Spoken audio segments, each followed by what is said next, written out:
Good morning सबको, मेरा नमस्कार। टॉपर बोर्ड में आपका स्वागत है। अभी आप देखेंगे इस वीडियो में प्रकाश के परावर्तन और अपवर्तन से 20 ऑब्जेक्टिव क्वेश्चन 2026 के लिए बहुत इंपॉर्टेंट होने वाला है।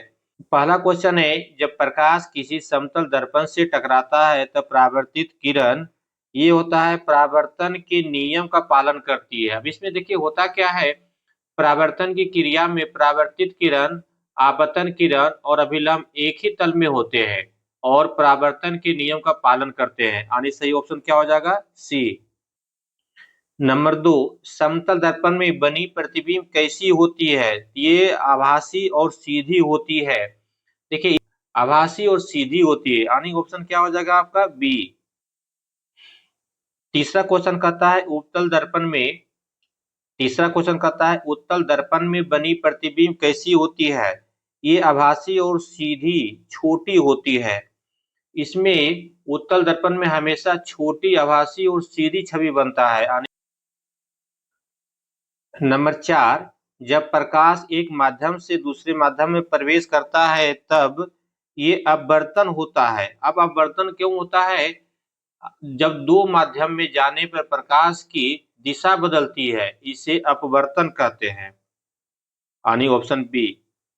जब प्रकाश एक माध्यम से दूसरे माध्यम में प्रवेश करता है तो क्या होता है? ये अपवर्तन होता है। ये क्यों होता है? यानी ऑप्शन बी सही हो जाएगा। ये क्यों होता है? जब दो माध्यम में जाने में प्रकाश की दिशा बदलती है, इसे अपवर्तन कहते हैं।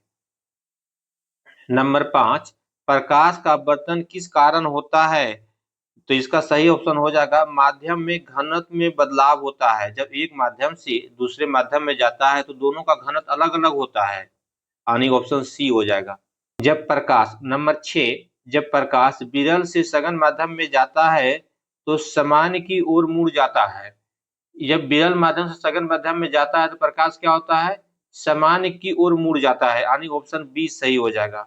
नंबर 7, पूर्ण आंतरिक परावर्तन होता है जब प्रकाश सघन माध्यम से विरल माध्यम में जाए और आपतन कोण क्रांतिक कोण से ज्यादा हो। यानी ऑप्शन बी हो जाएगा सही।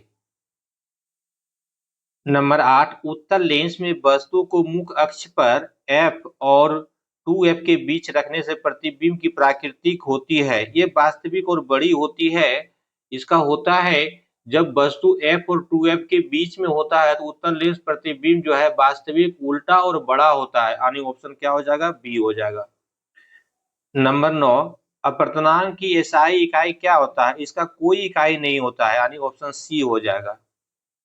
नंबर 10, अपवर्तनांक बराबर होता है प्रकाश का चाल निर्वात में बटा प्रकाश की चाल माध्यम में। यानी ऑप्शन सी हो जाएगा। अपवर्तन के समय प्रकाश की चाल भी बदलती है, दिशा भी बदलती है, तरंगदैर्घ्य भी बदलता है। यानी क्या हो जाएगा? ऑप्शन डी सभी सही है। नंबर 12, अवतल दर्पण में वस्तु को केंद्र पर रखने पर प्रतिबिंब कैसा होता है? ये हमेशा जो है वास्तविक, उल्टा और समान आकार का होता है। ऐसा इसलिए होता है कि जब प्रतिबिंब भी केंद्र पे हो तो समान आकार और वास्तविक उल्टा बनता है। नंबर 13, प्रकाश की चाल वायु में ये लगभग होता है 3 गुना 10⁸ मीटर प्रति सेकेंड। यानी आपका ऑप्शन बी हो जाएगा 13 का।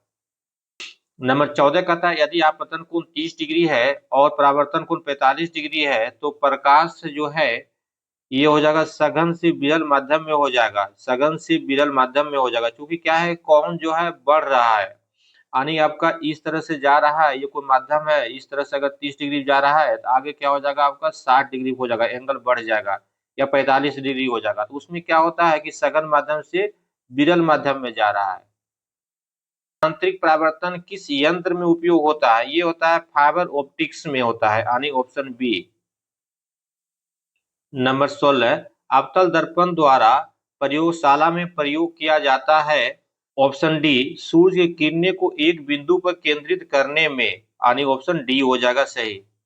नंबर 17, समतल दर्पण में छवि की दूरी होती है, ये वस्तु की दूरी के बराबर होता है। यानी ऑप्शन सी हो जाएगा।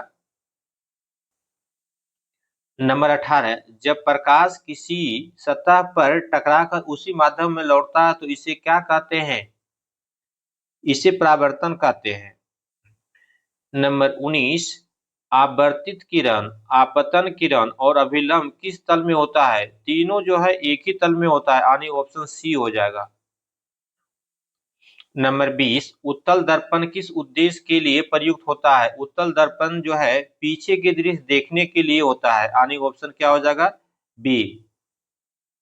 फिर मिलेंगे अगले वीडियो में। ये जो 20 क्वेश्चन आपको दिया गया है ये आपका 2026 एग्जाम के लिए काफी इंपोर्टेंट है, तो इसको ज्यादा आप शेयर करिएगा, आपके दोस्तों को भी बराबर फायदा हो।